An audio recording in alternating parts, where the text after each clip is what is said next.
ఇది మన water bottle నిర్మాణ బ్లాకులు.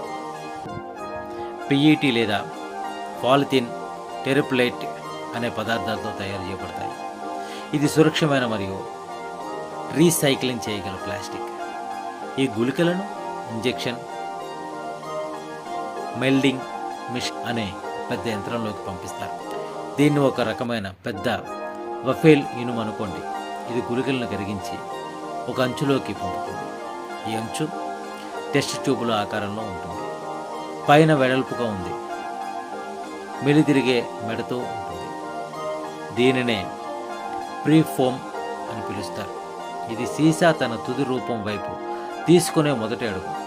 ఇది మనం చూసి వాటర్ బాటిల్ లాగా ఉండదు, కానీ రోమ్ కూడా ఒక రోజులో నిర్మించబడలేదు.